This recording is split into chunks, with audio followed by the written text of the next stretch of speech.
Bayonetta.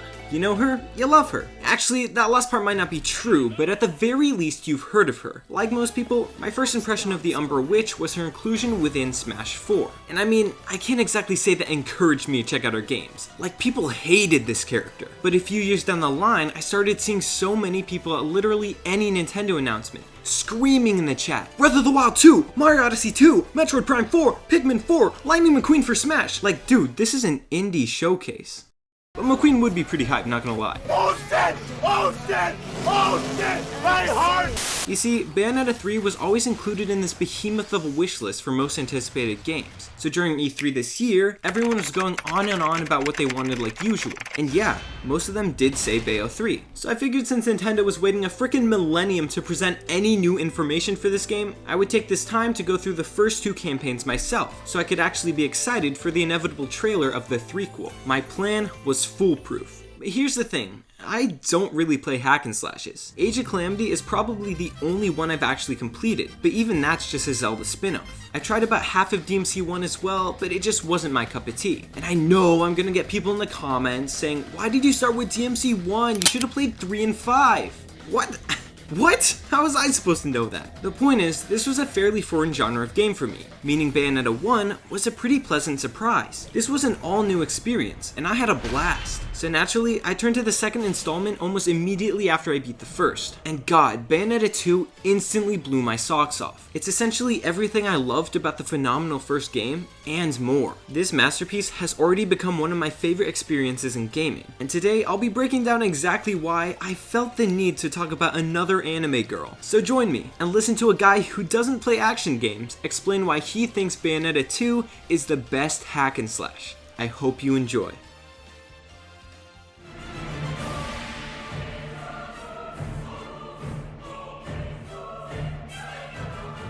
I've talked about game graphics and sounds on the channel before, but that's because they truly are important. This is what you'll be looking at and listening to for hours on end, so they better be halfway decent. Fortunately, Bayonetta 2 doesn't struggle in this field at all. Even if we just consider the promotional art, it's so well done. The blue color scheme adds a remarkable vibrancy, all the while still feeling like Bayonetta. And the additional yellow 2 to the base logo is a genuinely admirable contrast. The way Bayonetta has been posed and centered in front of the moon really gives the player a proper impression of her personality and significance as well. But we're here to talk about the actual game, so let's finally open this bad boy up. Something I find pretty amusing right out the gate is the title screen. You've got that exceptional logo again with this extremely fitting ambience, but you also hear the titular character's name with an echo.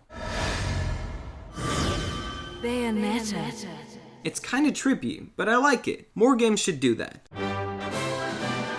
Dragon Quest XI's. Okay, let's get back on track. So the opening of the game is very, and I mean very similar to the first. You've got a short little prologue in sepia tone alongside Luka's voice going over all his lore notes from all the hours he spent on the Bayonetta wiki. But chapter 1 is where the real fun begins. Look, I'll be honest with you guys. Bayonetta 1 is a great game. But why does it look like that? Everything is so dull and depressing. It's like someone spilled their coffee on it. But the second time round, the developers found this really cool setting called saturation. And holy crap, the game is gorgeous now. I cannot express how great it is to play Bayonetta and not have it look like aged paper. This more modern approach was absolutely the way to go, and I'm so glad they took the art style in this direction. If it wasn't evident already, the cutscenes are magnificent. Every single one is so cinematic and exquisite. The effort they put into them truly bleeds through. It's such a flawless way of portraying the intensity of duels, the nature of characters, and essentially any event for that matter. But it's not like these studios can go all out with every single cutscene. Animation is something that is so hard to do well, meaning it's going to be real expensive to keep paying that team. A lot of games get around this with lower effort standing scenes, or straight up just text boxes, but the Bayonetta series has a different, incomparable method of tackling this restraint. They fully embrace the theme of time and develop these artistic freeze-frame mini-movies. Sure, they aren't super difficult to create, but they don't look cheap either. If anything, it's just really damn clever. And one of the primary reasons these scenes work is because of the voice acting. Specifically, Helena Taylor as Bayonetta. Look, I know when I talk about casting the perfect actor for a role, your mind immediately goes to Chris Pratt as Mario, and I don't blame you. It's a me, a Mario. But they couldn't have done any better when they chose Helena to play Cereza. Her voice immaculately gives off the sound of both a high-class, affluent woman You know, I try to avoid doing this in my Sunday best. and a provocative witch you don't want to mess with. Have you been naughty? Keeping secrets from Mummy? She's a massive piece of the puzzle that was fully actualizing Bayonetta's character. The director, Hideki Kamiya, even insisted she was voiced in English despite the production of the game being in Japan. His reasoning being a Japanese voice wouldn't suit the character. Which, yeah, I can totally see that. The British accent definitely checks out, and I can't wait for Helena to reprise the role in Bayonetta 3. You're an icon, Helena. I can't imagine Bayonetta without your amazing voice.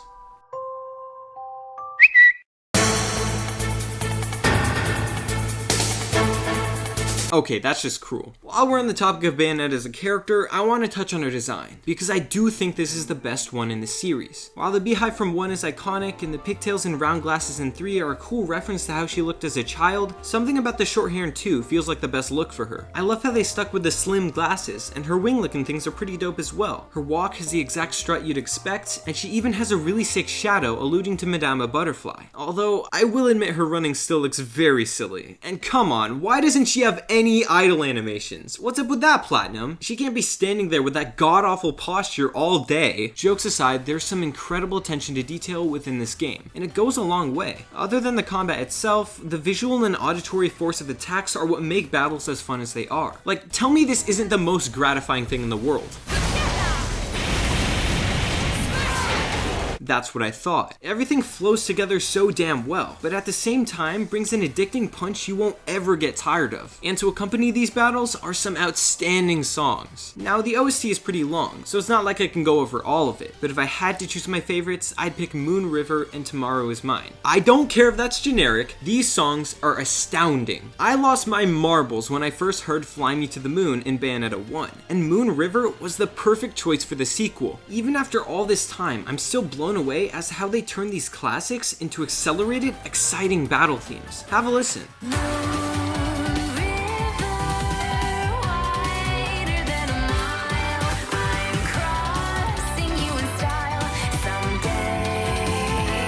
Dude, I'm freaking jamming! It's extremely admirable how they've perfectly encapsulated the unique style and tone of Bayonetta musically. Tomorrow Is Mine is right up and in your face, and at the end of the day, that's who Cereza is. She doesn't waste any time and gets straight to the point, just like this composition.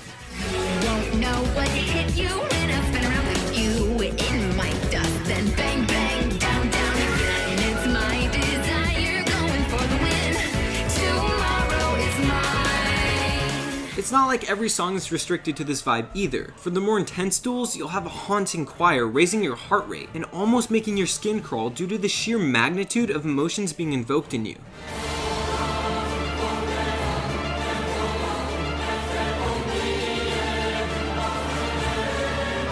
In short, there's heaps of things to appreciate within your first impressions of Bayonetta 2. The game starts off undoubtedly strong, by looking and sounding marvelous. But with most things in life, there's more than meets the eye, and that's precisely the situation here.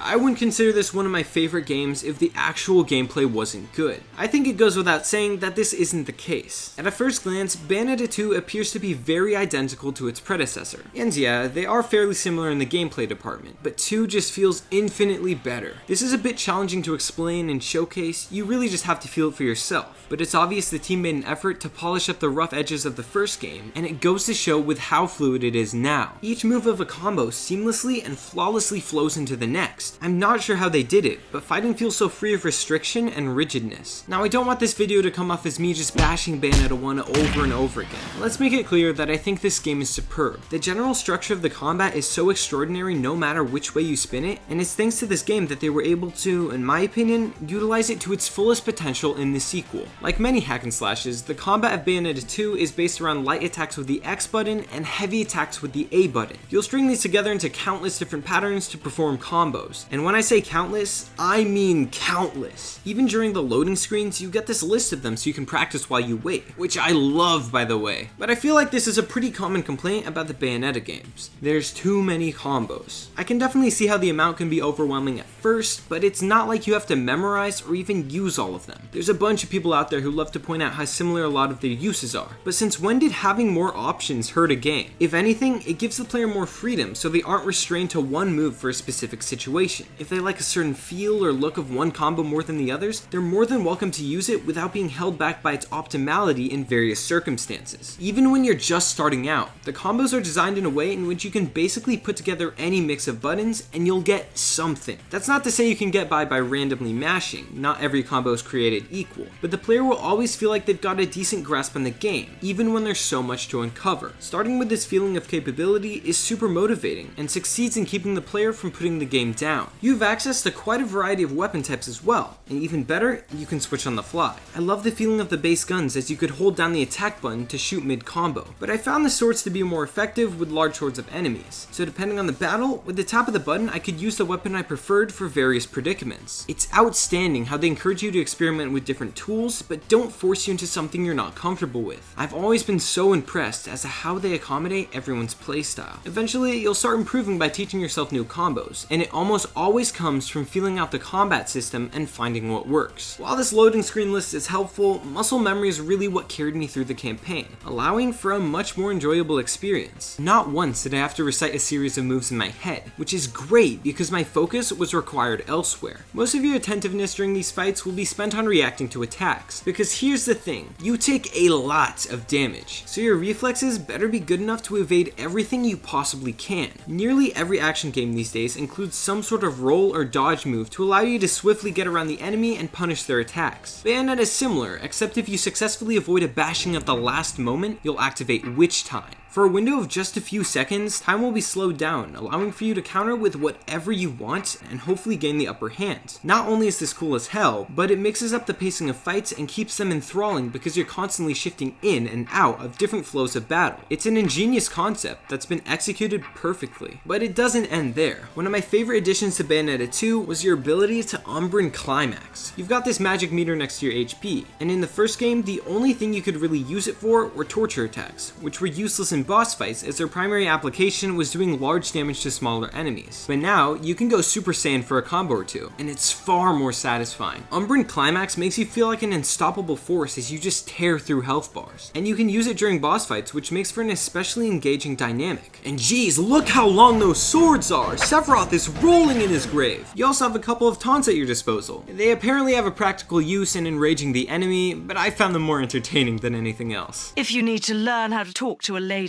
ask your mum. Something else I should mention is how you can play this game in handheld mode. No, not that handheld mode. This handheld mode. That's right, for whatever reason, they implemented touch controls, and they're just god-awful. The only thing I can say is, why, Platinum? Did they legitimately think people would use these? Like, I don't hate Joy-Cons that much. Moving is simple enough, and I figured out how to dodge and jump, but I have no clue how to beat anything, let alone attack. I know it seems funny and quirky at first, but no. Just don't even bother. Okay, now that I've broken down the bread and butter of Bayonetta 2, it's time to dive into how the game is actually set up. There are 16 chapters, and each usually takes about 30 minutes, and before entering each, you can stop at the Gates of Hell, a store run by Morpheus. The shop here is thoroughly fleshed out. You can buy new techniques, and they each come with a preview to let you know what you're buying. Like, they let you test them out on the spot. How cool is that? Same goes for all the accessories, expanding upon the base battle system even more. There's also an assortment of lollipops available, the equivalent to power-ups for this game. Depending on the color, they can heal, restore magic, increase attack, and give you invulnerability for a brief period of time. And I'll be honest, I spent a stupid amount of halos on green lollipops. I pretty much went bankrupt over candy. To be fair, healing items are crucial, and made super convenient too, as they're activated by simply holding down the direction of the D-pad they're mapped to. Anyway, I should probably go over the level structure now. Each starts with a cutscene establishing where you are, before leaving you within the area the chapter will take place in. There's no objective marker or anything, but it works out due to linearity. Although, that's not to say there aren't collectibles. If you stray away from the main path, it's fairly easy to find chests tests and whatnot. Absolutely go for these. It's very little effort to obtain items that'll help you tremendously later down the road. These include broken moon pearls and witch hearts to permanently raise your magic and vitality. It takes finding a few to actually fix and use them considering they're broken, but it's well worth it. Like look, my health bar is now a whopping 4 pixels longer. Game is easy now. Either way, there's fun to be had with the exploration of areas, despite their simplicity. You're given some great means of traversal as well. By double tapping ZR, you can turn into a panther, vastly outspeeding your regular run. You get access to this right away, compared to Bayonetta 1, where you had to wait a few hours in. And if you're underwater, you can turn into a sea serpent instead. I don't have much to say about this, it's just cool. As you move through levels, you'll come across areas that will trap you until all the enemies have been defeated. There is no running. The only option is to fight through the verse, and depending on how you do, the game will give you an award. This is the reason I feel like I could never 100% this game. Getting a perfect platinum for every single verse sounds like a nightmare. You basically have to do a no-hit speedrun with barely any wiggle room. Literally how? I swear, you completionists have insane patience. Props to you. Moving on, pretty much every chapter has a boss fight or two. These can be on terrain, underwater, in the sky, really anywhere, and they're always a blast. You're forced to keep your eyes peeled to react to quick movements in literal split seconds. It's one of the best feelings ever when you get into the rhythm of things, and just land witch time after witch time, beating the enemy into the ground. And when you finally take down the big baddie, X and A are pressed together to climax and finish the fight. Bayonetta summons one of her many hair monsters and just obliterates the enemy. Mashing reaps larger rewards, which was made so much easier by the way. You see, in Bayonetta 1, you had to be a mashing prodigy. If this only applied to after boss fights, I wouldn't really care. But Jeanne exists.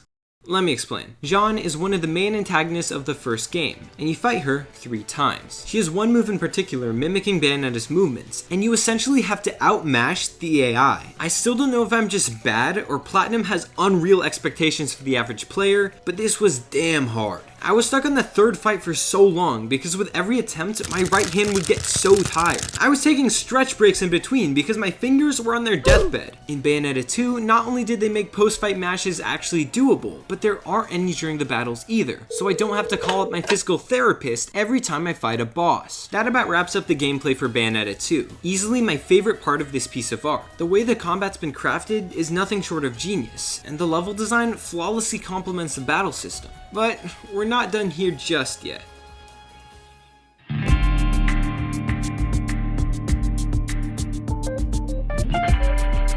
While I did just praise this game for about 4,000 words, I recognize its flaws. Despite how much I loved Bayonetta 2, like any game, it's far from perfection. I'll keep this section short as there isn't too much that I didn't like, but I believe it's still important to touch on them nonetheless. For starters, this game is weirdly very short. I'm a firm believer that a game's quality isn't determined by its length, but it's pretty sad when the adventure you were loving ends before you were ready for it to. I beat this game in 8 hours my first playthrough, but I took my time. Most beat it in 7 or less, which is ridiculous. Now there are a few lost chapters at the ends, but they're more of a challenge mode than anything. It would have been nice to have some form of side content to go back to. Not necessarily in a quest format, but I could see adding a good chunk of optional levels that didn't apply to the primary campaign being a beneficial extension to the playtime. It would at least be more fun than replaying the main story over and over again to get higher scores. Speaking of the main story, it's not the greatest. Don't get me wrong, it has some great moments, but overall it's undeniably difficult to follow, especially if you didn't properly understand the first game, which was even more cryptic. I do like how there's an actual motivation at the exposition in saving Jeanne, but along the way, so many random, unexplained things happen. I'll admit it is fairly easy to become absorbed in the lore after the fact, but you shouldn't have to do homework to understand the plot first time round. You know who you are.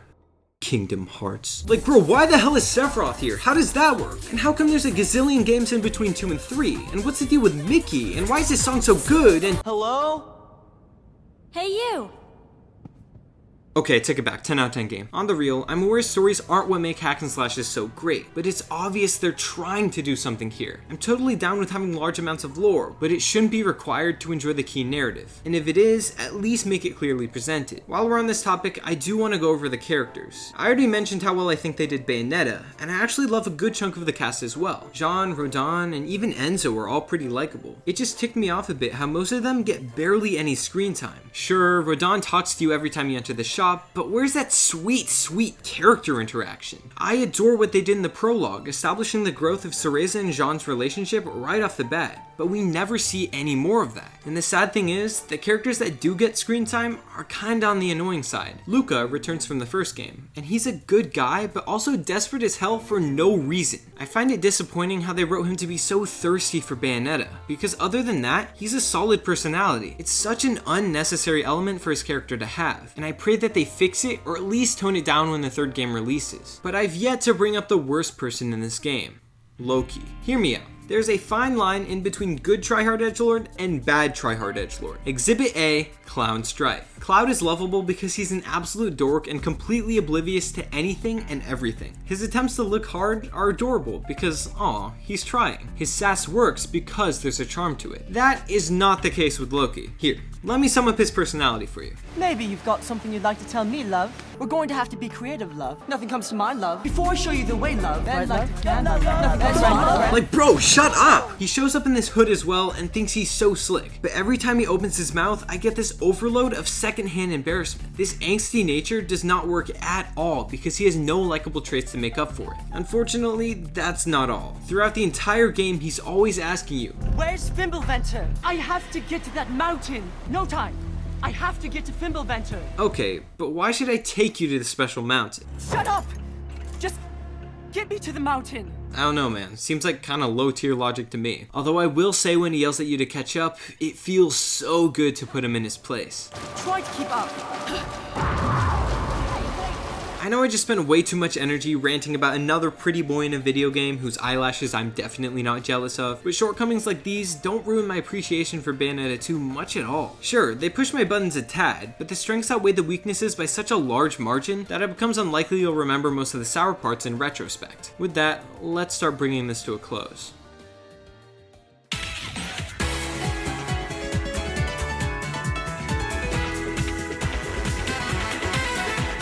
I've wanted to get into the Bayonetta franchise for the longest time, but was always worried it wouldn't be for me. Fortunately, I found some of the most enjoyment I've ever had within a video game. The smooth but violent gameplay paired with impressive graphics, sound design, and music made for a distinctive and memorable adventure. And despite the few flaws it does have, I was thoroughly satisfied with my purchase of Bayonetta 2. I covered pretty much everything I wanted to here, and I hope I went in depth enough to give you a solid impression. Needless to say, I highly recommend this game. It's $50 on the eShop, but you can get both games for $60, as whichever you haven't bought will be discounted. So if you're one of those lucky people whose backlog isn't miles long, I say Bayonetta 2 should be the next beast you take down. And of course I'm looking forward to the third game. What Bayo fan isn't? I don't have an ounce of regret getting into this franchise, and you can bet I'll be covering Bayonetta 3 next year. That concludes about everything I wanted to say. This was the most fun I've had making a video in a while, and I'm pretty stoked with the final product. There's always room for improvement, so if you notice any erroneous areas in your watch, constructive criticism is always greatly appreciated. If you want updates on the progress of future videos or conversation about games in general, feel free to check me out on Twitter. Sure, your entire feed will be pirate fan art, but I'm doing you a favor. You just don't realize it yet. I don't think it will ever be possible for me to sign off a video without saying thank you. Seeing all your nice comments means way more to me than you could ever know, and I'm so grateful. Y'all are so encouraging, and it makes these videos feel a lot more worthwhile. That's gonna be it for me, and once again, thank you. I hope you have a fantastic day.